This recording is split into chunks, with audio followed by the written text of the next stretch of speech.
Welcome on behalf of the data-driven and digital agricultural team under the leadership of Parmesh Shah. Thanks for joining this webinar, which has quite a long title, Digital Innovations for One World Without Hunger, GIZ Approach and Instruments, presenting different pathways to identify, promote, and fund innovative digital concepts, ideas, and tools in sustainable rural development. This webinar is part of the World Bank's Data-Driven and Digital Agricultural Webinar Series. And in this series, we invite innovators, thought leaders, World Bank task team leaders who are transforming agriculture and food systems using data-driven and digital agriculture. The webinar series is available on our digital agricultural website. Participants can find the link at the bottom of the announcement. There will be 3 parts to the event. There will first welcoming remarks, then the presentations by GIZ colleagues and opportunity for World Bank colleagues to comment on them. And then we will have a Q&A session. But before we start, some housekeeping. Please mute your mics and keep it this way. Please note that the meeting will be recorded. And please post your questions in the chat box during the presentations and during the Q&A. We will collect them and make sure that speakers have an opportunity to address them. Well, now with no further delay, now I would like to invite Martin van Nieuwkoop, Global Director for Agriculture and Food at the World Bank, to start our deliberations. Martin, over to you. Very good. Thank you very much, Astrid. Good morning, good afternoon, good evening, everybody. I'm very pleased to co-chair this webinar. It looks like a very popular webinar, and we're close to 100 participants right now. Let me start by saying that data-driven and digital agriculture is a very important topic. Digitalization clearly is accelerating the needed transformation of food systems, and of course also the disruption of food supply chains caused by COVID-19 due to labor and transport restrictions is fueling significant interest in the uptake of digital innovations in the sector, to make supply chains more resilient. The Agriculture and Food Global Practice, did a flagship report on digital agriculture. The title is What's Cooking? The Digital Transformation of the Agri-Food System. This flagship report looks in detail how digital technologies are changing food systems. A clear message from this report is that this is not just about the technologies themselves, but rather about how we can use these new digital tools, to feed 10 billion people in healthy and sustainable fashion. The What's Cooking report helps us to understand what needs to be done, to put digital technologies to work, towards a food system that supports healthy people, healthy planet, and a healthy economy. Two key findings of the report are it's all about the data, and second, that the digital revolution is led by the private sector. The private sector will drive us where we want to go only if the public sector sets the right rules and provides the right incentives. Of course, the report is only a first step towards developing a more comprehensive and integrated approach to support the transformation of food system using data and digital agriculture. We believe very strongly that in order to deliver on this agenda in operational terms, we need strong partnerships. And in that respect, it's my honor and an enormous pleasure today to learn more about the approaches and instruments of the German Society for Cooperation, GIZ, for digital innovations to achieve one world without hunger. I would like to welcome my co-chairs, Günther Berger, the new German Executive Director here at the World Bank, and Sebastian Lesch, Head of the Division for Sustainable Agriculture Value Chains for International Agriculture Policy, Agriculture Innovation at the German Federal Ministry for Economic Cooperation and Development. I'm excited to explore areas of collaboration and cooperation with you on this important matter. And with that, that's for my welcoming remark, and I hand it over now to my co-chair, Günther. Günther, over to you. The floor is yours. Thank you very much, Martin. First, I hope that I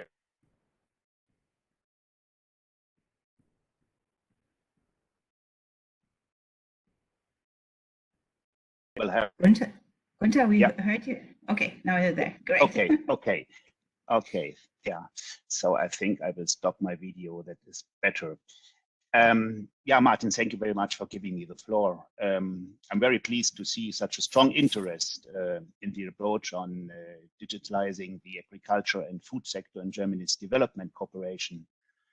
And it's, of course, a great pleasure to invite me. As some of you know, the matter of agriculture and nutrition is close to my heart, not only since I'm a studied agriculture economist, like Astrid, but also because nearly my entire professional life, I have worked in that field, even until very recently, before I took office as the German ED at the World Bank in March this year. Agriculture and nutrition, and as well as digitalization and development cooperation were part of my portfolio in the German Ministry of Economic Cooperation and Development.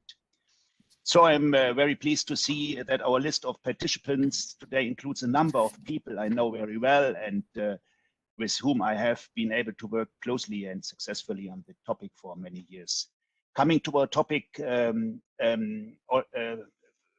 Martin mentioned it, agriculture is a key sector when it comes to, especially to reaching the targets of the SDGs, ending hunger and malnutrition, jobs and income, biodiversity and climate change, trade and commodity markets. These are just a few examples where agriculture comes into play. And that is why Germany has massively increased its support for the development of the agriculture sector in our partner countries in the recent years. Around 20% of the BMZ spending goes to the agriculture sector, and the demand for digital approaches is playing an increasingly important role. The boom of information and communication technology in the last years leaves no stone unturned, and the COVID-19 pandemic has increasingly shown the gaps, but also the potential of digitalization in all aspects of our life. And the digitalization in agriculture with its technologies and applications connects rural population and producers to markets, innovation, services, knowledge, and education. It can improve productivity and effectiveness along the value chains, create jobs and perspectives. By utilizing innovative approaches, it can help to overcome existing challenges and mitigate negative impacts or side effects. But besides the potential, we also have to pay attention to the challenges that come with digitalization of agriculture and its vast amount of data being processed. Since data is only useful when used and exchanged, sufficient data protection and data governance are key to build trust. We need to make sure that no one is left behind in this process, be it too high costs or lack of access and experience. I would like to thank the organizers, the BMZ, the GIZ, and my colleagues from the World Bank, Martin, for today's event. And I encourage the three institutions to use their know-how and their cloud together for the development of a modern, innovative, and sustainable agriculture in our partner countries. I'm looking forward to a fruitful discussion, and now I invite Sebastian for his welcoming words. Sebastian, the floor is yours. Thank you very much. Good afternoon from Berlin, where it's very rainy and already afternoon. This is indeed quite a turnout. I'm very pleased to be with you here today.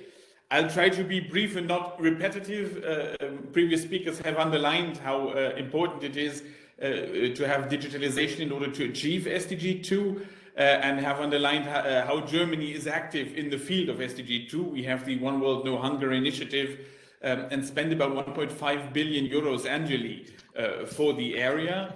And of course, digitalization innovation have a crucial role there. We have COVID-19 now that has propelled this forward in our minds and our thinkings. Digitalization has a huge potential. There are some risks associated with this, and we've been pondering this politically for the last years. Of course, digitalization is so much more than just adding an app to what you are doing. It's a way of thinking, it's a way of life, It's a way to make rural areas attractive to younger people. That's quite an important aspect that we shouldn't underestimate. It's a way to facilitate the enormous processes of change that are going on all over the world, especially in rural areas. And it's a way also to bring transparency into markets, into prices of commodities, and so much more. So within our special initiative, we set out on a journey to harness that potential of digitalization while including the risks into our thinking with different approaches. We have the classic value chain work in our green innovation centers that has a digital component to it. We have more business and private sector oriented approaches to support startups, for example, that have digital innovation in their package, to building open source traceability solutions through innovation challenges. And we have recently started a very flexible innovation fund that also has a funding line for digital innovation. So there's a lot that we bring to the table here. It's my pleasure to now open the floor to all these possible pathways and to their presentations. I'm really looking forward to having this exchange with the World Bank. The World Bank is a knowledge bank. It's got a huge convening power and a lot of expertise. And this is what makes it so great to have this exchange today with you. And Martin, thank you very much for chairing this today and for hosting this. It's a pleasure to be with you. Back to you, Astrid. Thank you very much, Martin, Gunther, and Sebastian. I mean, the pleasure is all ours. It's great to have you all here.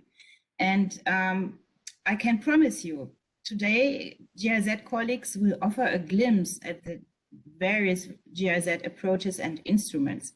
So expect 5 incredible, exciting, rich, and inspiring presentations.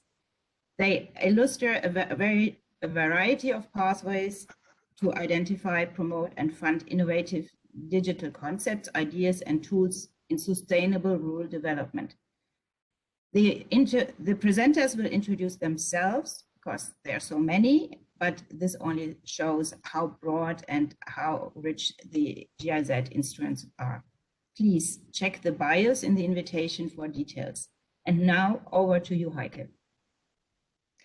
Thank you very much, Astrid, and also from my side, warm welcome. And it's my pleasure to kick us all off on what have we brought to you from GIZ side today on the topic of digital innovations in agriculture for one world without hunger. Next, please. My name is Heike Hoffler. I'm leading the so-called sector project Agriculture within GIZ. We have to think about a rather conceptual team of experts here that work with me very closely with BMZ, in fact, very closely with Sebastian Lesch and his division mostly. And we work in the area of policy advice, but also on conceptual and networking within GIZ, conceptual inputs to keep, or we try to keep an overview on the exciting work, our implementing projects who will precede me to keep an overview and to manage a bit on the knowledge that is created there and the experience. Next slide, please. Sebastian Lesch already mentioned, and I think Martin and Gunther Beger as well, the potential for digitalization. I don't have to repeat it. We've just put it here. Wherever you look at along the agricultural value chain in development, there is potential. On-farm production has a lot of potential, service delivery along the value chains, data gathering for better information on market services, on production, you name it, it can be a potential there. And the rich set of innovations, which we'll have a look at in a moment. We see instantly a lot of connecting points with the World Bank report, What's Cooking. I mean, the whole question of digital technologies at farm level, digital extension services, the digital credit scoring, the e-learning bit, the ecosystems for digital innovation, just to name a few, we can see it all here. Next slide, please. And I won't go into detail here because we have the founding father of the special initiative here with Gunther Beger, so he's touched upon it already. I want to just highlight with the scope on digitalization and agriculture, who are the target groups within the special initiatives? And we say that the rural farming population and the partners and intermediaries relevant to them form the target group. So that means all smallholder farmers and the producer organizations, micro, small, medium enterprises in agriculture services, in trade, and the processing of basic agriculture products. And in total, 21 projects in the SEWOH are implementing or planning to implement more than 250 digital measures and applications at the moment, or measures, project activities with digital relevance. Next slide, please. And we can group these digital activities in our agricultural SEWOH projects in about 5 groups. That by far largest, you can see that, is a set of advisory and information services. This is almost half of all the services. And then we have a group of market instruments and supply chain management. We have rather few financial service instruments at the moment, but then again, a bigger block that uses the data and digitalization potential also for the project monitoring, for data gathering and impact monitoring. Okay, so now I would like to touch with the next slide on one of the issues Sebastian Lesch already mentioned, with vis-a-vis all the potential in digitalization. We see also the need to have a look at the risks. And he said we've pondered for quite some time. I would like to share with you what the outcomes of this pondering processes were. Of course, the guiding overall principle are the principles for digital development. These 9 principles, I think, were well formulated, and GIZ and BMZ fully aligned to them. And we don't need to explain to the audience here today what these 9 principles are, but they're dear to us and they're important.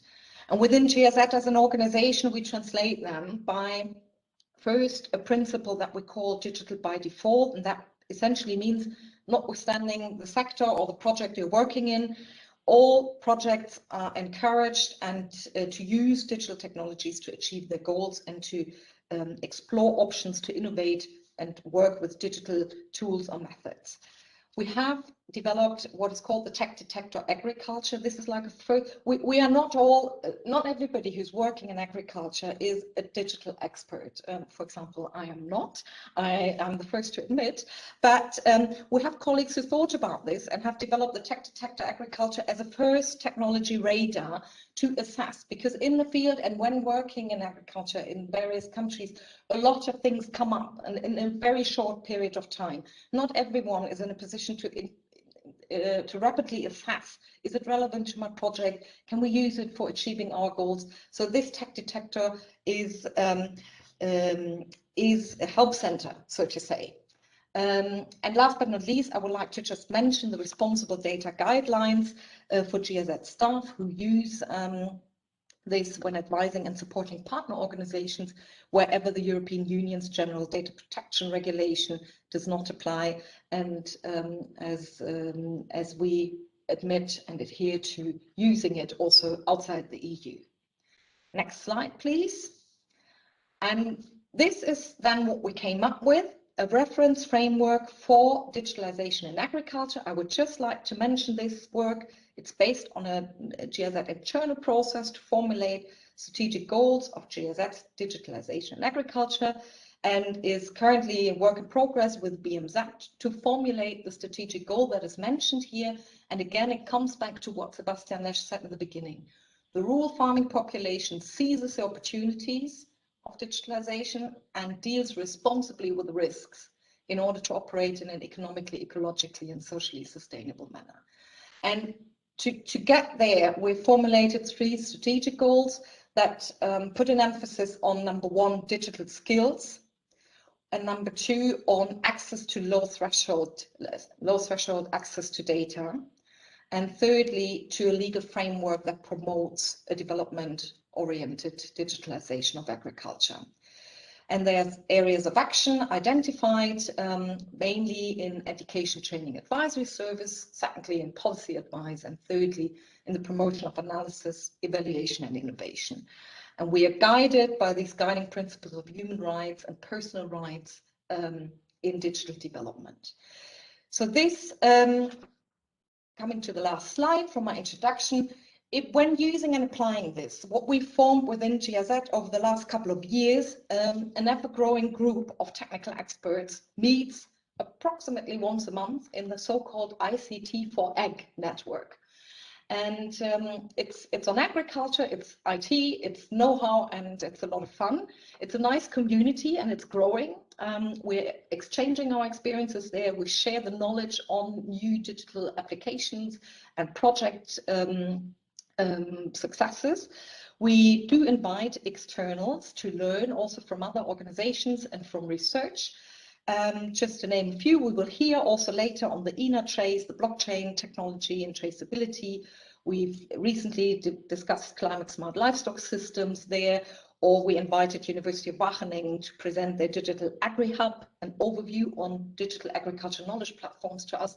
So with these network, we see a lot of potential to continue and to grow the agricultural digital family. And since we do recordings and short summaries per session that might be of interest to some of you, just contact us and we're happy to share those with you. And for today, I think this practitioner network could also be a good opportunity to invite the World Bank in one of the forthcoming sessions to share your digitalization and agriculture portfolio, and also probably dive a bit deeper into the What's Cooking report. And with these introductory remarks on GIZ side, I'll hand over to my colleague Elke Mattei. Thank you very much. Thank you very much, Heike, for setting the scene for all the projects to follow.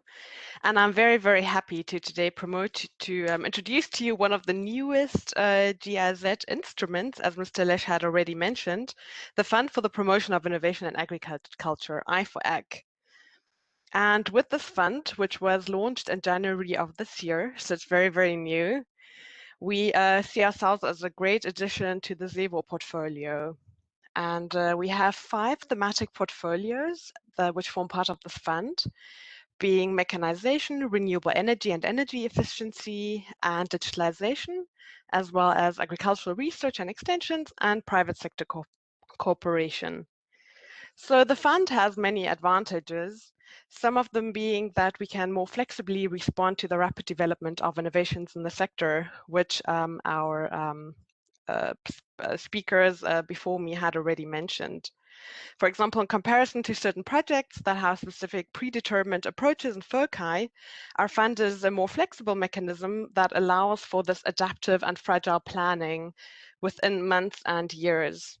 And a fund can also have a period of up to 10 years, which really enables it to respond adequately to these innovative approaches that are in our sector. In terms of the kind of innovations that the fund supports, we look at new, meaning minimal viable products, prototypes, to tried and tested innovations, which especially for scaling purposes. What's particularly interesting as well for our fund is that we're not restricted to a specific technology or a specific value chain, meaning not a specific crop and not a specific process in the value chain. And another point is that it's a global fund, and we want to achieve regional impacts, so that all countries, all innovation should have a minimum of 2 countries where the innovation is implemented. Additionally, our end users are smallholder farmers and small medium enterprises along the value chain. And as Mr. Lesch also mentioned, a very important factor to us is achieving young people, and this we can really do through digitalization and women. So women's empowerment is also very close to the fund's heart.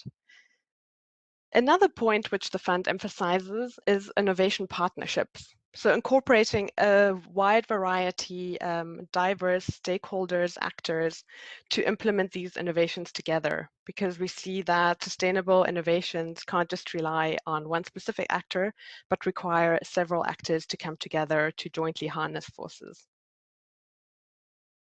In terms of our mission for I4Ag, the focus is really to promote gender-sensitive innovations for sustainable agri-food sector. And as I've mentioned already, we want to do this through diverse innovation partnerships to overall achieve food security through efficiency and productivity. And in addition to food security, we also want to address income increases and employment creation, as well as climate resilience and natural resource conservations. Overall, we contribute to several SDGs besides SDG 2. And here also, I think it's worth mentioning gender equality again, but besides that, we really want to address knowledge sharing and partnership building for sustainable development. Next slide, please. For the digitalization portfolio, which brings us all together here today, we see this as a very, very important portfolio in the i4AC fund, because as you can imagine, not only are there many interested applicants for this, but we also see in all the other portfolios in our fund that digitalization plays a very big role, cross-cutting role.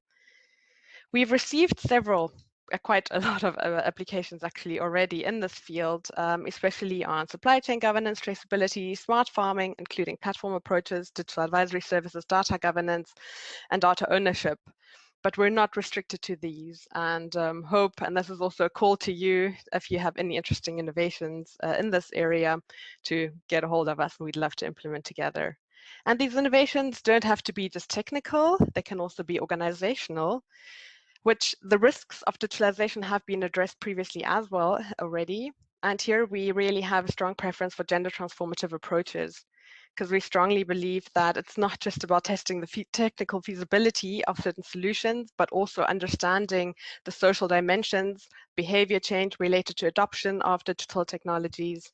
Hence, we really want to focus on a very holistic view within the digitalization portfolio. And as with the fund in general, we see the possibility for smaller investments that might have a higher risk when it comes to prototypes or MVPs that might have a lower technology readiness level, or really investing in flagships where we can go for higher investments where the risk might be a bit lower because the technology is more ready to be adopted or scaled. In terms of funding requirements, which is something that you might have already been wondering about, of course, all innovations that we support, not just in the digitalization portfolio, but overall have a nonprofit orientation. And we don't really want to set a figure, but we encourage innovations with an approximate minimum value of 500,000 euros. It's always determined very much on the idea, the scale of it. And as I mentioned, the regional orientation is very important to us, with at least 2 countries where this innovation can be implemented or scaled. And of course, we have a set of criteria to evaluate the innovation proposals that we get, and they address aspects of development policy and its relevance to that, the potential for success, feasibility, including business models, and sustainability, where we also look at the safeguards aspect. And last but not least, in terms of potential cooperation with the World Bank and i4AC, we've already had some very productive meetings with the team of Parmesan, who also invited us to this webinar. And here we see several points of collaboration, starting at strategic cooperation, really looking at joint initiatives, agenda setting, where we can use different instruments, but also innovation acceleration at the more operational level. And here, for example, we are also already in talks with the World Bank to support a hackathon in Indonesia with the youth, which will surely have great potential as well for promoting digitalization in the Indonesian agricultural sector. And then, of course, also knowledge management and exchange, which is one of the things we're doing here today. And as already mentioned, and my last word before I hand over, we really invite you, if you have any innovations that are ready for implementation and or scaling, to get in touch with us. Here you see the fabulous 4. And if you have any ideas, please let us know. We'd love to cook with you, not just in this webinar, so don't hesitate to get in touch with us. And with that, I hand over to my colleagues Ariane and Christian, who will be presenting the next project for you, the Green Innovation Centers.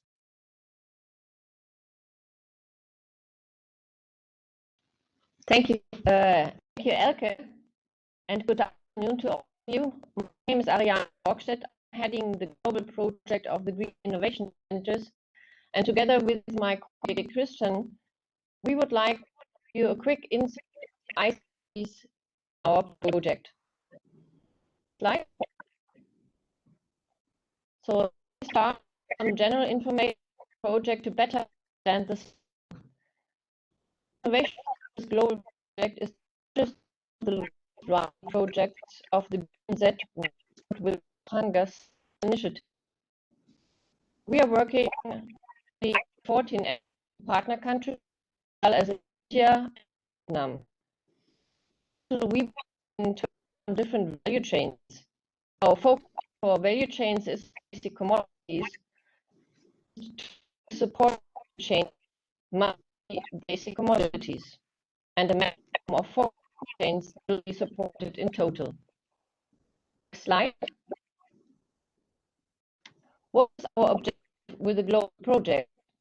So, epic innovations have contributed to sustainable development in rural areas, and therefore we support smallholder farmers to increase their productivity and income. We use climate-friendly innovations. We also support small and medium-sized enterprises the chain, create jobs, improve their business activities. Next slide, and Christian. Thank you very much, Ariane. My name is Christian Schulze-Koch. I also work within the Green Innovation Centers, and amongst other things, I'm coordinating the ICT working group within the Green Innovation Centers, meaning within the 15 countries that you just saw on the map that Ariane showed to you. So I would now like to speak about how we use ICT within the Green Innovation Center. So it is seen as a cross-sectoral issue that we anchor in all the 15 project countries we work in.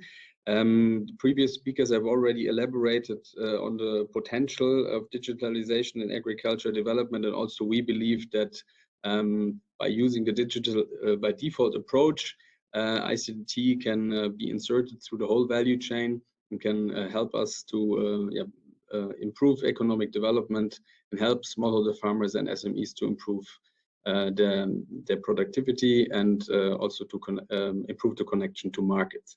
So in total, the Green Innovation Centers apply currently around about 40 different ICT tools. I will not go in detail on all of them, but at the end of the presentation, I will present a few selected digital solutions. What is also interesting, I think, regarding the Green Innovation Centers is that we have this internal ICT working group established since September 2018, where we really try to bring together the 15 countries and exchange amongst ourselves and see what lessons can be drawn in order to then potentially scale successful solutions. Next slide, please. So here, just to visualize a bit, as was mentioned in the beginning, we are a project that focuses on agricultural value chains. And when we do the value chain analysis and identify bottlenecks, we take the whole value chain into focus. And that is also reflected within the range of the around about 40 tools that we are applying. So we have tools that focus on input quality, soil testing, then look at production cycles, so from weather data, good agricultural practices, until the end in the post-production sector, where we provide farmers, for example, with information on market prices, for example. But then we also have tools that go across the whole value chain, like access to financial services, for example. Next slide, please. So just to touch a bit more on the working group we have, as I said, it was established to foster the South-South exchange between our partner countries, but also to really evaluate use cases, assess efficiency of tools, also on impact, even though that is still very, very challenging, and also to compare solutions in order to identify potential for scalability. We also have developed ICT strategies for each countries in order to plan the application of tools better so that they can help us to reach our indicators. And also it's our starting ground for networking with other ICT related projects. So for example, through that fora, we also engage with a larger ICT for Ag community that Heike has presented in her presentation, and also reach out to other organizations. So if you want to know more about the Green Innovation Center's work on ICT, feel also free to reach out to our ICT working group. And now I want to elaborate quickly on 3 selected examples. Next slide, please. So first of all, here we have the FBS Innova app. The FBS Innova app is the digital variant of the FBS training. FBS stands for Farmer Business Schools, which is a very successful training approach where smallholder farmers learn how they can improve food production and increase yields and incomes by improved cultivation techniques. We have been applying this training approach in 10 countries. And now, since also our implementation was hit by the current Corona pandemic situation, we thought about ways, okay, how can we, even though there are restrictions in place, can continue with such successful trainings. And the pilot of this app was already available in Ghana. So with discussions with colleagues from Ghana, we managed to scale or to adapt the app to the context that we need in the Green Innovation Centers, and then scale it out in 7 countries: Burkina Faso, Cameroon, Ivory Coast, Mali, Mozambique, Nigeria, and Tunisia. And we try to target around 375,000 smallholder farmers with this app. Next slide, please. But also I selected here an example of a quite conventional digital tool, the good old radio, because we still see when we work with our target group, smallholder farmers in rural areas, that there's still some barriers for the introduction of technology, and therefore in terms of outreach, radio still proves to be a very successful tool for us. We have piloted this cooperation with Farm Radio International in Nigeria, where we already reached 600,000 farmers. And also due to the Corona pandemic, we have now scaled that cooperation in 7 other countries: Ethiopia, Ivory Coast, Malawi, Mali, Zambia, Togo, and Mozambique.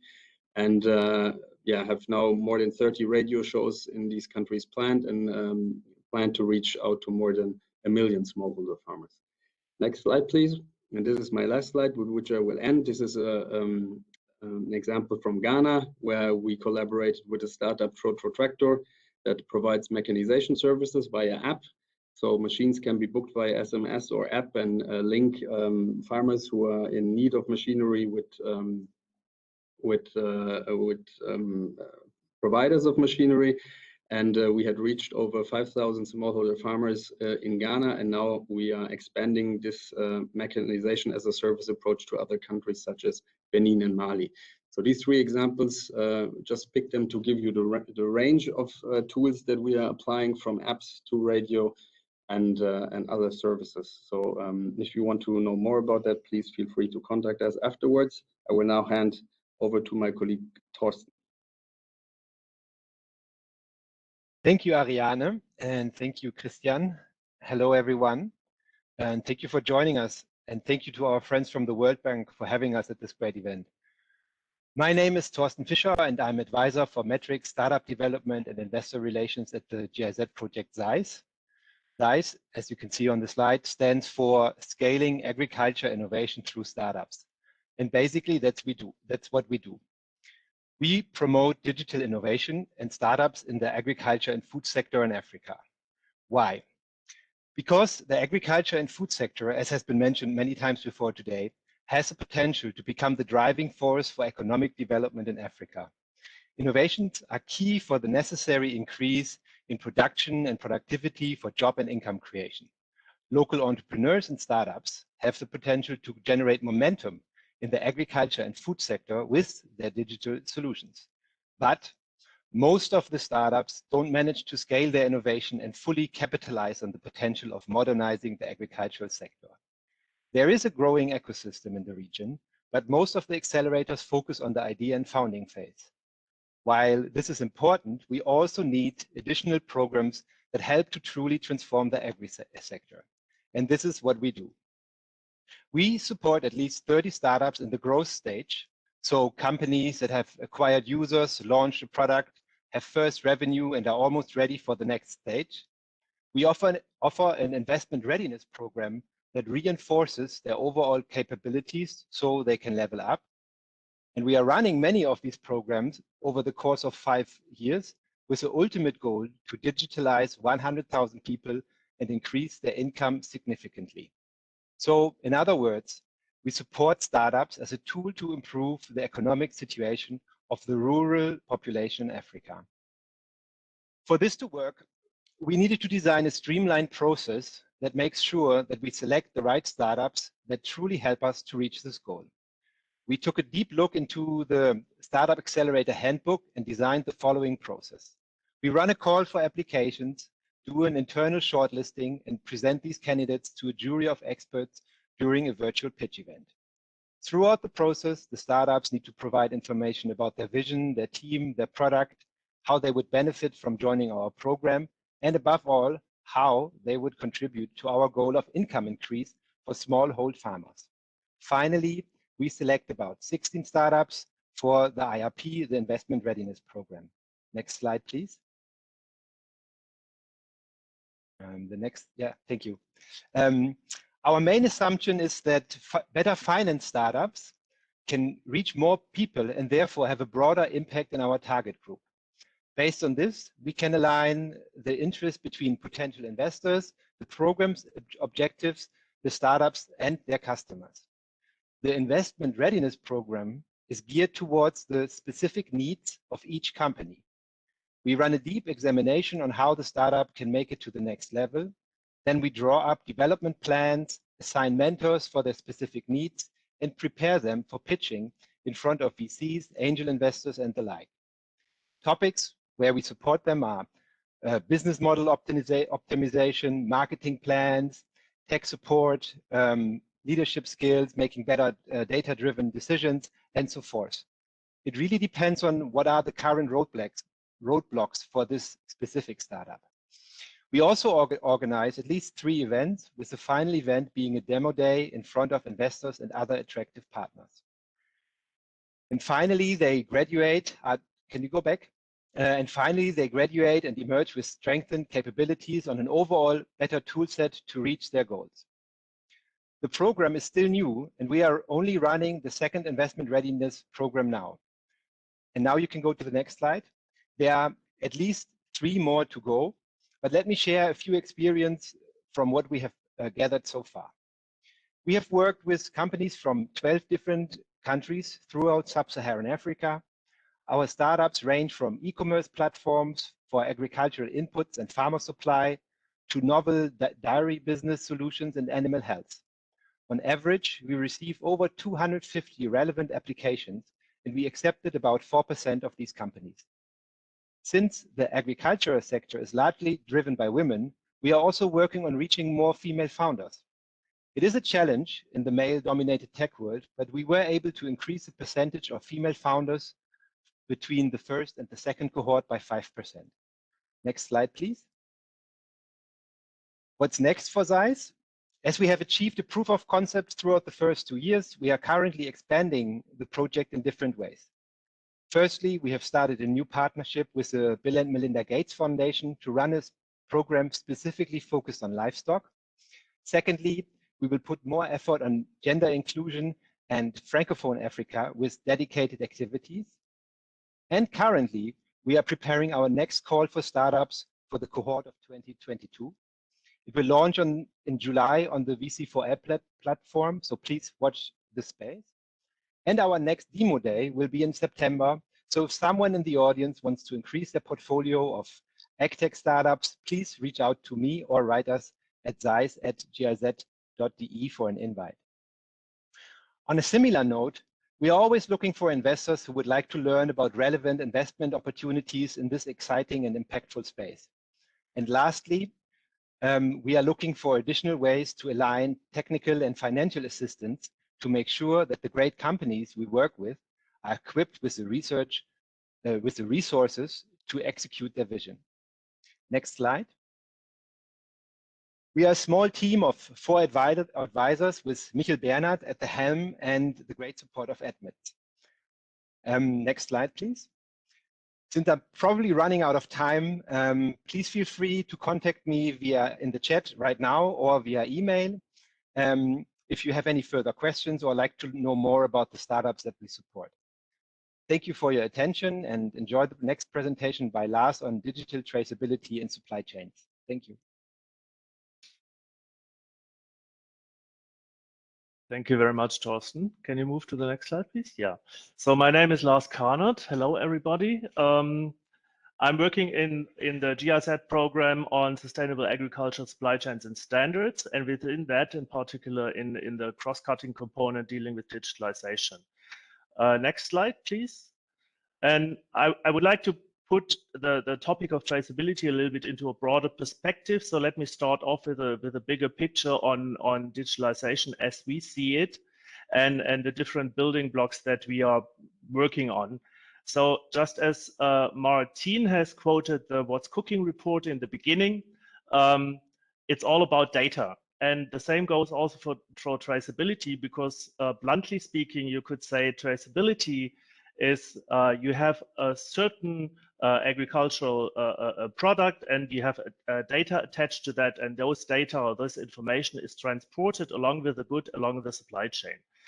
So if you look at the left side, this depends on data. On the production side, you have, of course, a lot of farm data, and they are you have underlying tools attached to that. You have earth observation data in order to be able to monitor land use change or deforestation. You have the growing block of open data. And these data are consumed on the right side by different services, one of them being traceability, but it's also consumed by marketplaces. It can be used or utilized to inform access to finance services, but also, of course, extension services. Looking to the central piece, these are several questions. How to combine those two blocks between data production and data consumption.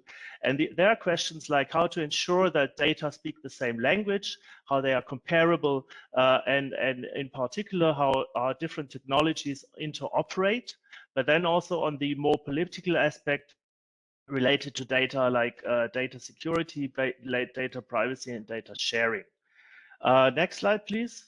Oh, there's an animation. So I'm diving into the traceability part on Inatrace. Next, please. There's a great momentum, as we all know, with regards to traceability. There's a great demand with regards to transparent supply chains, which is propelled by consumers, civil society, legislators. We all know of all the different due diligence legislation upcoming in Germany, but also in Europe.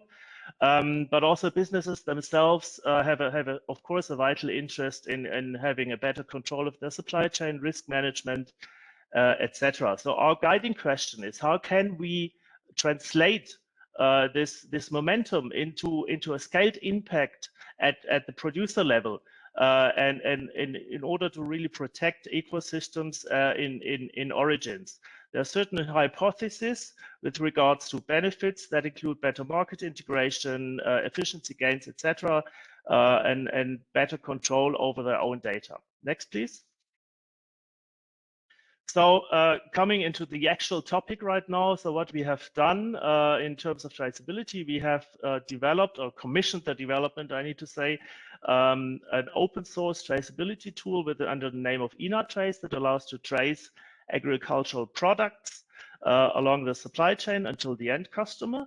It enables transparency and trust. It's based on blockchain technology, and it has been successfully implemented so far with the coffee supply chain out of Rwanda into the German market. Next, please.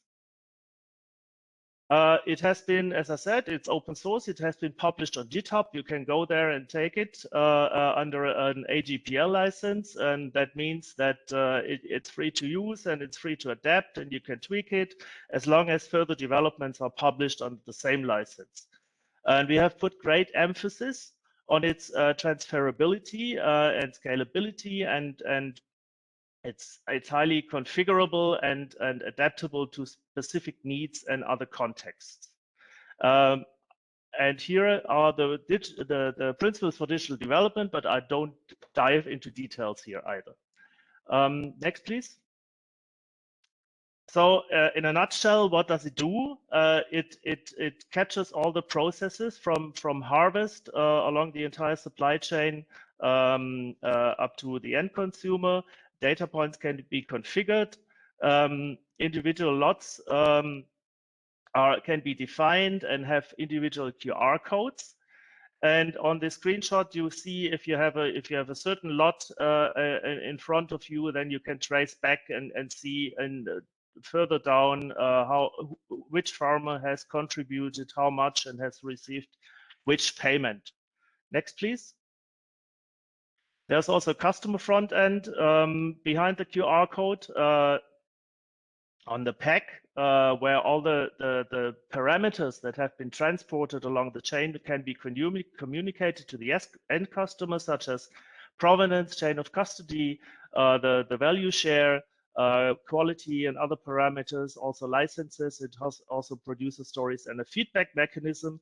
And if you're quick enough, you might even be able to scan the QR code to see it. Next slide, please. And as you see, it has been very well received with the users, but of course it has required and still requires quite a lot of user trainings on different levels. Next slide, please. So having implemented it initially for coffee in Rwanda, due to its configuration potentials, it can be used for other supply chains as well. And we are currently in discussion with actors who want to use it also for other crops in other parts of the world. Next, please. So what are the next steps? We are currently collaborating with a number of businesses who want to implement Inatrace in their supply chain. And based on these additional use cases, we want to work towards the solution's maturity, and at the same time to take steps to increase the accessibility and adoptability. Particularly in regards to developing training and implementation capacity, as well as training material, expand the pool of technical service providers that work with the system and then that can help and maintain with implementation and support. We are optimizing the costing models for hosting, maintenance, etc. Also looking at reaping economies of scale. And we are quantifying benefits for users and prove the hypothesis that I mentioned in the beginning. Next, please. And on a more overarching level, we are also looking into an integration with other digital solutions in order to further increase farmer benefits.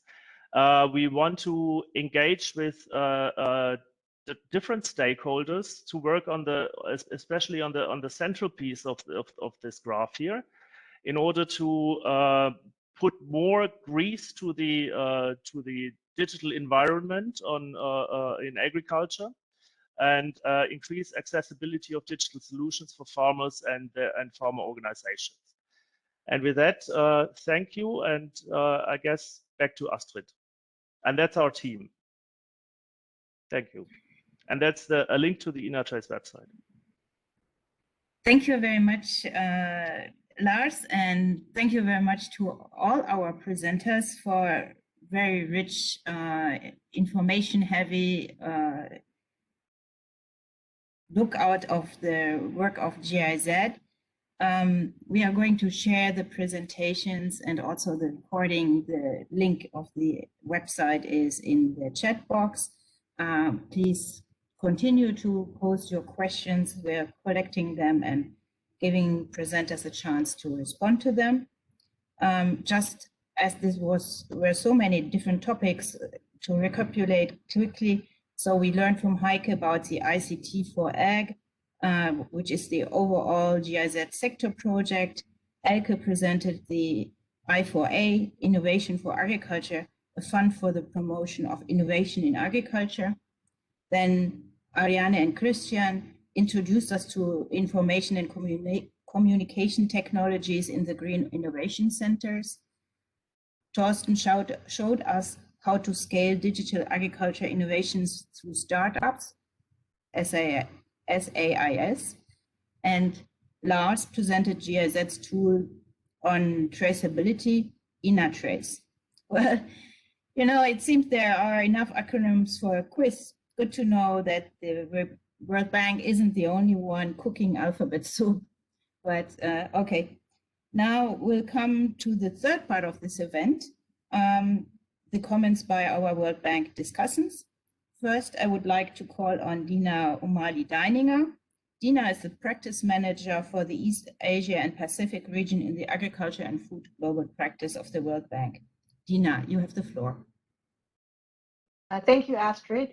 So good morning to colleagues in Washington. Good afternoon to colleagues in Europe and Africa. And good evening to colleagues here in Asia. And so my warmest greetings from Singapore, since I'm based in Singapore. If we look at it, agriculture is behind all other sectors in the use of digital technologies.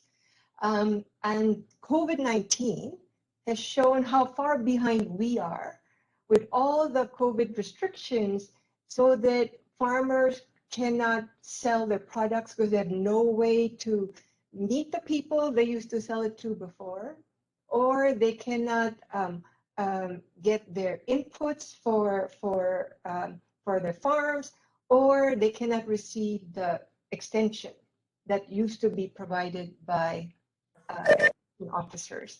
So this has heightened even the urgency of the need for agriculture to catch up and really get into the train, the speed train on digital, high-speed train on digital technologies. So I was very excited to hear about all the innovative programs that GIZ is now launching in terms of digital agriculture. Because although there's this perception that East Asia may be more advanced than other countries, we're actually not. Outside of China, digital applications in agriculture, I would say, would be a young sector. And if you look at the Pacific, it's in infancy or even non-existent. So even in this region, we have a lot of catching up to do. Now, so I was very interested to hear about the Green Innovation Centers, because I feel that, like I said, COVID-19 has really shown how isolated our rural farmers can be and how we can bring them more connection to the market and also services. But the one thing I wanted to add is not only how do we increase farmer productivity, how do we increase the linkages to market, but I wanted to add another variable, which I hope we can work with you more, and how we can do low carbon agriculture development. I raised this point because East Asia is one of the biggest producers of rice in the world, where we're also the biggest consumers. But rice is also one of the biggest sources of greenhouse gas emissions. So if you look at globally, it accounts for 18% of global greenhouse gas emissions of methane, and 11% if you look at nitrous oxide. And I saw that you're working in Vietnam, and you have a Green Innovation Center there. In Vietnam, rice production accounts for 1/3 of total greenhouse gas emissions, and 50% if you only consider greenhouse gas emissions in agriculture. So we really need to do more in terms of changing farming practices that would now adopt more GHG reducing approaches. Changing from flood irrigation that releases a lot of methane or reducing fertilizer application that reduces nitrous oxide. And so I hope that this is something that we can work together because there's many elements. One is the e-extension is going to be very critical to teach the farmers how to do it better and have access to that information. But also they have to have better incentives to adopt these practices, and therefore we really need to link them to the value chain. So it's really just adding this other dimension of low carbon agricultural development to all our digital programs. And I think East Asia would be an excellent test case because we produce most of the rice for the world, outside of India and China, of course, but most of them are Vietnam, Cambodia, Laos, Philippines, Indonesia, where digital technologies have also not been picked up very much yet. The second that really got me excited is the whole digital traceability in agricultural supply chains. Because for us, this has been a major challenge. How do you link small farmers? There are millions of them. They're very disorganized. They're disconnected. And I saw you're already piloting this in Africa. And the question is, can we bring that experience now to East Asia? Because we have similar challenges, for example, for pastoral herders in Mongolia. They're the poorest of the poor. And the goal is for them to be able to move toward exports, even exports of meat, but even of organic meat exports. But the whole traceability has been a big failure, and we're struggling how to pull that together. And I think learning from the GIZ experience will be very helpful. And it's the same with Cambodia. They would like to export more cashews, high value cashews and even organic rice, but they're failing because the traceability systems don't work. And then the whole issue of One Health in terms of surveillance, in terms of disease surveillance, where digital monitoring can also be quite important, given that East Asia is a hotspot for many of the pandemic diseases. How do we make a use of digital technologies to strengthen the surveillance systems also in our countries? So I'm really happy, and thank you for inviting me, because there's so much benefit we can bring to small farmers, and also in terms of small and medium enterprise development, how much benefit we can also bring to the young people, not only in East Asia, but also the rest of the world. Thank you very much. Over to you, Astrid. Thank you very much, Dina, to showcase the developments in your region, and also already outlining some possible areas of cooperation with GIZ. And earlier we heard from Elke that there is already an engagement in Indonesia with the hackathon. And maybe at this point, I just would like to acknowledge our colleagues Leslie Go and Alika Dipiana Viati too, who are working very hard on that. And I think that's already a very early low-hanging fruit of this cooperation. Our second discussant today is Shakib Janan. Shakib is practice manager for the Africa region in the Agriculture and Food Global Practice of the World Bank. Shakib, over to you. Thank you, Astrid. Good morning, good afternoon to colleagues. It's a pleasure to be with you today in this webinar. Thanks for the excellent presentation. As highlighted by previous speakers, digitalization and innovation will play a key role in transforming the food system in Africa and also around the world. In the region of my coverage, West Africa, we see this already happening. I would like to cite just the case of Ghana, which hosts one of the most dynamic digital agriculture companies in Africa. It provides already over 5,000 farmers in the country with digital market price information, which are updated every 2 weeks, climate smart agriculture tips, and digital financial services, including also insurance to health. It also hosts a virtual marketplace for farmers to sell their products to highest bidders, helping to bridge the critical divide between farmers and markets. Like Dina stated, in the region, we are also noting increasing investment in support of digital infrastructure in innovative startups and green innovation centers in the country. And this is the case for Benin, in Ghana, Cote d'Ivoire, Nigeria, etc. And clearly, we will need more time to have a deep dive to discuss opportunities of collaboration between the bank and benefit from all this, technologies and systems they have put in place. But let me just highlight few opportunities that I can see, just to contribute to the discussion. The World Bank has a range of projects in relation to cocoa and cashew in Cote d'Ivoire and Ghana, with a key focus on quality control, traceability, and strengthening of the institutional capacity to fight child labor and reduce deforestation. So the capacity to create, manage, and share data is essential to this project. And from the presentation of today, my team will be very interested in the GIZ in-a-trace tool for digital traceability in agriculture supply chain. Traceability and transparency in value chains are seen as ways to create value and further decommodify agricultural products and solve a range of environmental and societal issues. Also, traceability is one area in which digital technologies are particularly promising. We have all heard about the multitude of pilots using blockchain technology to track mangoes, avocados, grapes, or soybeans around the world. The technology is still maturing and would require more holistic approaches to make it a natural element of our food system.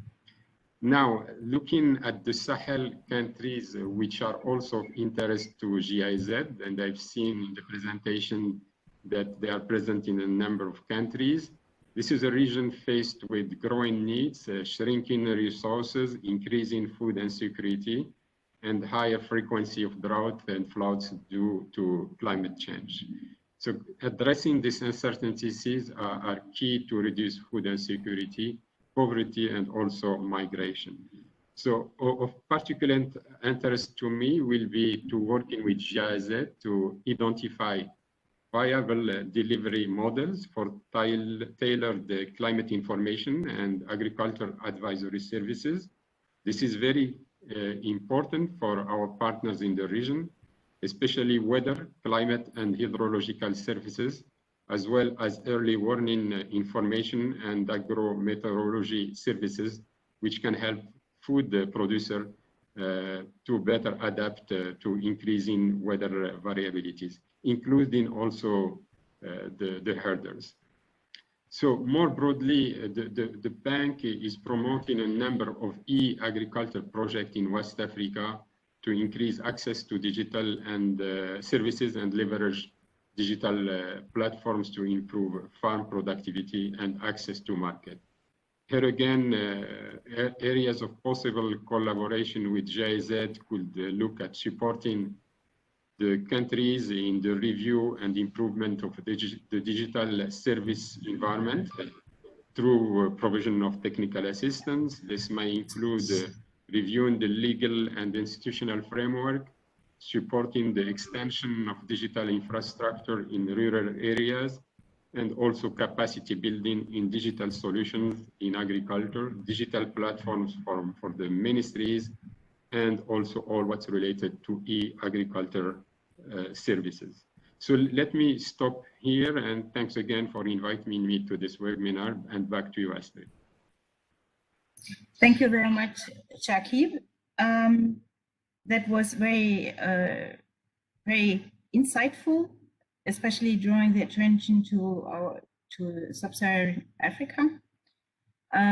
We now come to the next part of the event. We have some 25 minutes for a Q&A session. No, we have less, sorry, around 20 minutes. So I think we have a lot and rich conversation already going on. We have a lot of questions, but I also see that there is also already a lot of dating and matchmaking going on. I mean, this is exactly what this event is about, and happy to see that that we are getting so active on it already at this early stage. I think we have some good questions for Heike, especially at the beginning of the event. Heike, there were questions for you, how to link a non-profit motive with scalable projects. And can you give us some insights and maybe also some rationale for the big chunk of services you're offering? And do you have some examples? Please, over to you. Thank you very much, Astrid. Let me start with a second. I just saw that unfortunately, I'd replied, but only to one person, not to all in the chat. So I've just repeated my reply to Mujahid's Rasool's question. I think the plain reason for the big chunk on advisory services in our digitalization portfolio and on the ground is that we have a lot of projects on the ground, meaning at farmer and producer level. And I think this is what this target group needs and demands most for is, so for example, e-learning with an advisory scheme on the planting cycle, or on like, for example, Christian, I think from the Green Innovation Centers shared something that was also illustrating the demand at farm level for use of technology. So I think this basically stems from there. My personal view is that this might change over time. I'm personally also a bit surprised to see such a small amount of agriculture finance programs. We are working with a global program on agriculture finance, also under the special initiative, also on digitalization, and I'm suspecting this might pick up and take a larger share in future, for example.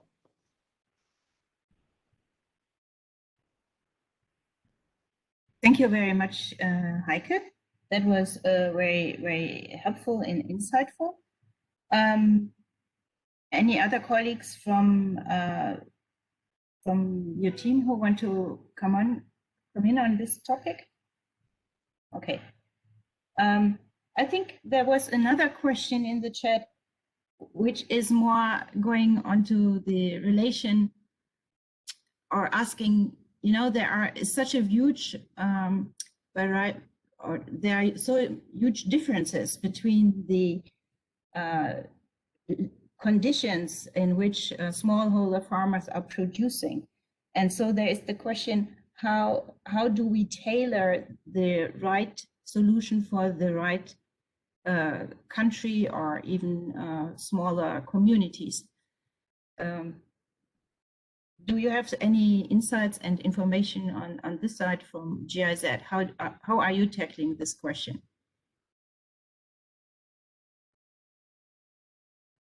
Not sure who would like to go further with this one.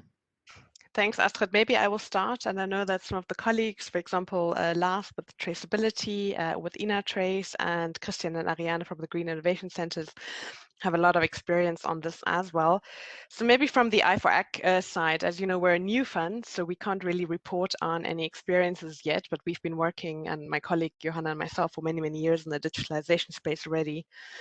And what I can tell you is that at least some of the things we're getting in the fund now, and we're still in early discussions, but there is a great interest often from many digital innovation solution providers to partner with NGOs and to partner with research institutions to better understand what impact their digital solution will have on, for example, adoption in households. And here they also want to often look at comparability to say, well, if we do this in, for example, Uganda, and compare this to Burkina Faso, what are the differences? Is one app, for example, one advisory app, if we want to go back to why there's so many advisory solutions, is this digital solution just as applicable if you just change the language, or are there actually different usage You know, would they want different information on land uses in Uganda compared to Burkina?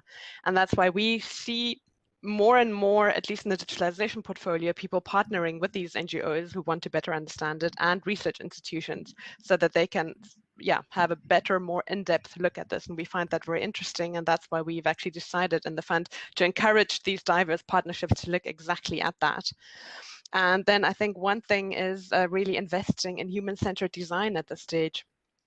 Because if you just develop solutions without making sure that they are designed around the user, but rather looking at the functionality, then your adoption rate will be very, very low. And that's something that is shown in many projects that we develop digital islands, which don't have a sustainable long-term adoption, and hence also not really sustainable business models in the end. But here I would love to hear Ariane and Christian, because I know that they've also been working on this topic. And I know Christian is very passionate about this topic as well. Yes, hi. Thank you for the question. Thanks, Elke, for handing over. Indeed, I think through our lens on our perspective here in Germany, where we, through that ICT working group that we have in the Green Innovation Centers, try to pull together the experiences of 15 different countries where contexts, of course, also differ a lot. We managed to still identify certain similarities, and the issue that we're just talking about, adoption, is one thing where we see a pattern. When we work with smallholder farmers in rural areas, we can really see that adoption is picking up or is highest where the technology or the technology level we introduce is, how do I say that? Yeah, is as low level as possible by still providing all the benefits digital innovation can have. That's why I also on purpose included that radio example in my presentation, which I know when you talk about digital innovations in our time is not the solution that sounds the most attractive, but it is a reality that when we look at the work at the ground, that we need to include this user-centered design in everything, every step that we take when we want to assure adoption at the end. And that is why I think that is then reflected that the number of tools that focus on advisory and information services is quite high. That doesn't surprise me because that is, Dina also said it, that COVID showed how isolated some of our target groups can be or still are. That is reflected there, that actually by providing innovation at the first hand, that is actually quite a big step for some of our target groups and is seen as a key information. And therefore, that is just something that needs to be taken into account. And I think we've seen that over the years quite much in our project.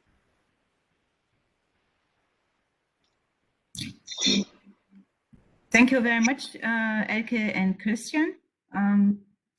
I also see that there is a very interesting question in the chat, which is, well, I just read it, it's long.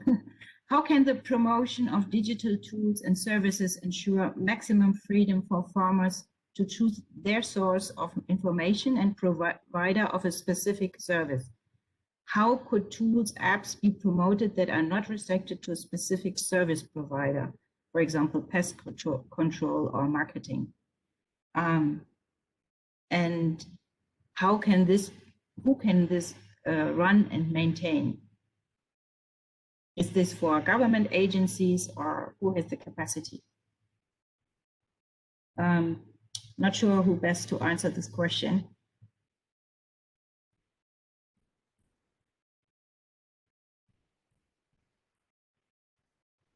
Maybe Heike, as you are more from the overall. Thank you very much. I've already replied to Willem. I think it's just a matter of putting together the good examples that already exist. Who could run and maintain it? I think, I'm not an expert in this, but I think that publicly supported open source applications can do this. And we have examples, and I think one of the participants here shared also from a user perspective in Pakistan, that, for example, what I've posted here, the Plantix app would be such a tool that is open and neutral in terms of it. It doesn't prescribe what to do. It helps to analyze plant health issues.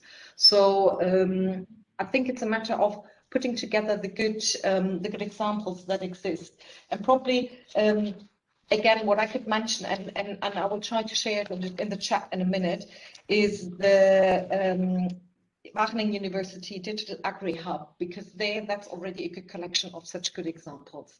I will share that in the chat. And please, colleagues, please add what you think or would like to contribute to that question. Thank you, Heike. Yes, I would actually like to add, even though I work in digitalization, I'm not a platform expert, but I would like to mention here that I think platforms do offer a really great entry point for farmers to choose services, to choose service providers. There are many great examples of that already, and we can also share some examples here. The GIZ developed a platform blueprint, which was launched a couple of weeks ago. They're also working on setting more standards in terms of platform development, and all the research and all the studies have really shown that this enables a wide variety of access, so that farmers don't need to choose in the App Store, which is anyway often very, very difficult, as Christian has said. Often the more low tech, the higher the adoption. But that if you look for different digital service providers and services, you don't need to search what you give in a keyword and you have all this information there, but that you can actually just access one point through a platform, and there you have all the opportunities listed to you. So I think that's another great thing. One thing, though, of course, is data privacy and all of this, which I think I'd just like to emphasize at this point, to make a link there, to say that on the one hand, they have maximum freedom in choosing their source of information and their provider through a platform. At the other hand, also ensuring they have maximum data privacy when they access this, because they also often share their data. So I think these two things go hand in hand, and also need an enabling environment at a larger level. So not just kind of private sector involvement to establish these platforms and these service providers, but also looking at the institutional side of this. Thank you very much, Elke. And I see Thorsten put his camera on. Yes. Thank you so much, Astrid. Yes.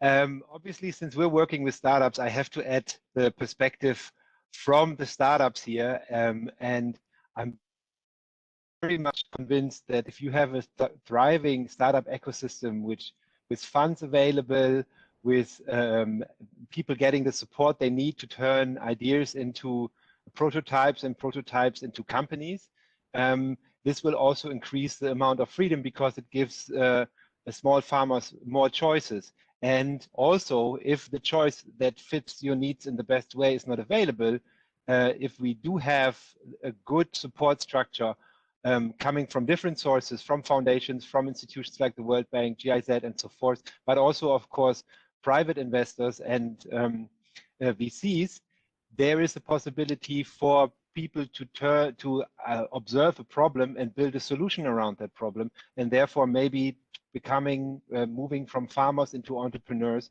and start their own solution. And from my point of view, that is also a level of freedom that should not be overlooked. Thank you. Thank you very much, Thorsten. I think we have time for one more aspect or question on the geocontextualization, wow, what a word, with Earth observation to support more tailored, higher resolutions advisories and advisory solutions. We haven't talked about, the question goes even into more detail. We haven't really talked about it, but maybe just a quick insight on how GIZ works with Earth observation, or is this part of your portfolio?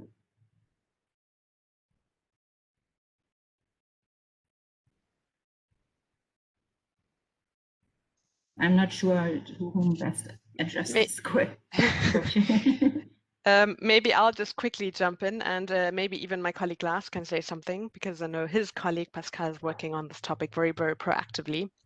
The GIZ has a large geoinformation network, which they established about 1.5 to 2 years ago. I can put the link to that network as well, where they do a lot of trainings. They have a lot of pilots going, actually looking to scaling now.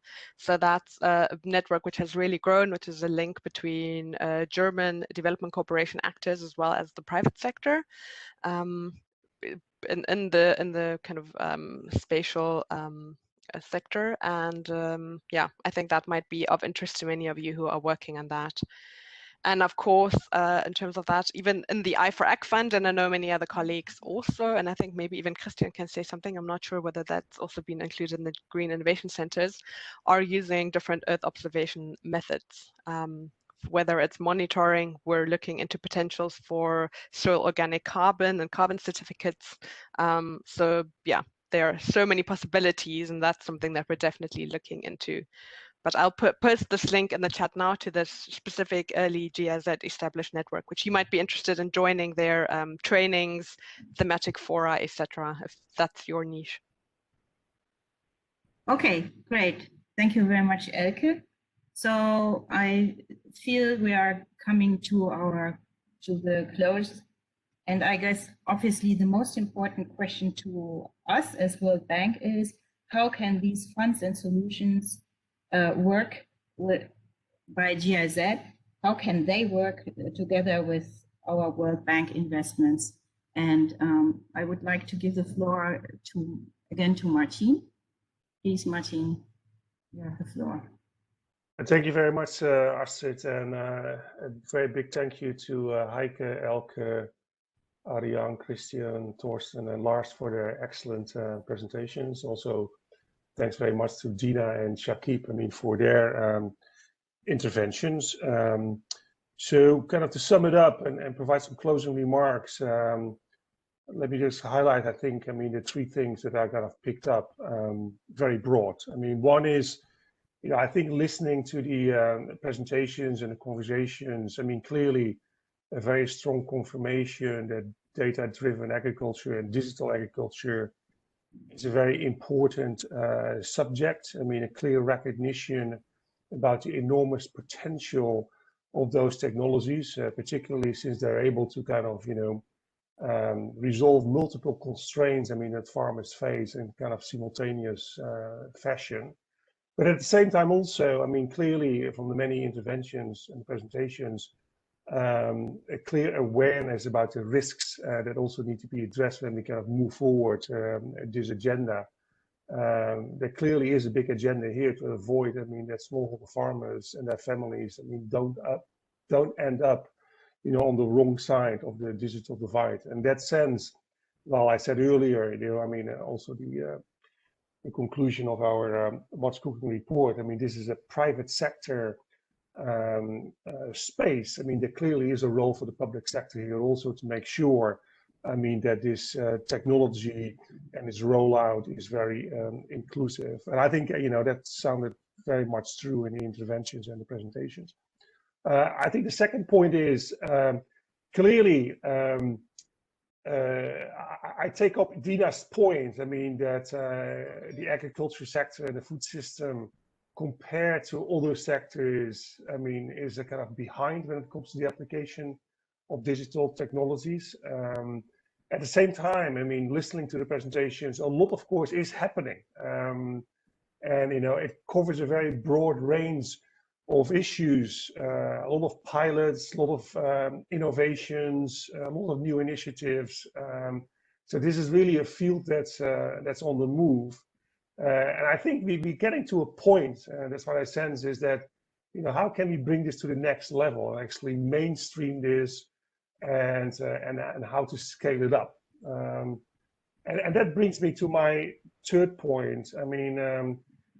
I think this is where, probably, a collaboration between GIZ and the bank, could offer some very interesting prospects, because the bank, of course, brings scale. We are doing about, to treat, $4 billion in lending for agriculture and food systems every year. I mean, we have a presence in most developing countries, in the world, including staffs, on the ground, to be very much engaged in policy dialogue. And of course, I mean, the projects that we do, I mean, provide a platform, I mean, for scaling up. And I think, I mean, the examples that Dina and Shakib mentioned, I mean, provide some very good entry points. Now, the rice sector, traceability, I mean, the cocoa and cashew sector in Cote d'Ivoire and in Ghana, what Shakib was talking about early warning systems and agro-meteorological systems in the Sahel. I think those all provide, I mean, very good entry points. When it comes to finance, as Heike was mentioning, where there's also particular interest. I mean, the IFC, I mean, the bank's private sector arm, is also very much engaged. I mean, together with the Agriculture Food Global Practice on the ag-tech agenda, and that also provides many kind of entry points when it comes to digital finance, so to say. So I think in a nutshell, lots of opportunities. So in terms of next steps then, Astrid, I think it was Dina who suggested, or Shakib also to suggest some kind of deep dive follow-up discussions. So I will actually put that on the table so that we can kind of tease out in more detail those opportunities that we kind of highlighted in this session, and clearly a very good platform and interest in actually then bringing this collaboration to the next level. So I'm looking very much, from where I'm sitting, I'm looking very much forward, I mean, to see this this session that we had today being kind of translated in concrete opportunities in a few countries where the bank has a strong program and presence, and where GIZ, I mean, has interesting experiences, and those countries being among their priorities. So I would like to see a few of those deep dive follow-on conversations moving forward. With that, I hand it over back to you, Astrid, with big thank yous to you also, I mean, for your excellent moderating of this session today. Thank you. Thank you very much, Martin. I'm really looking forward to these deep dives. I think there is a lot of opportunity out there. And I also would like thank for today's support by GIZ and all those behind the scenes who made this possible today. Thank you so much. Have a good one.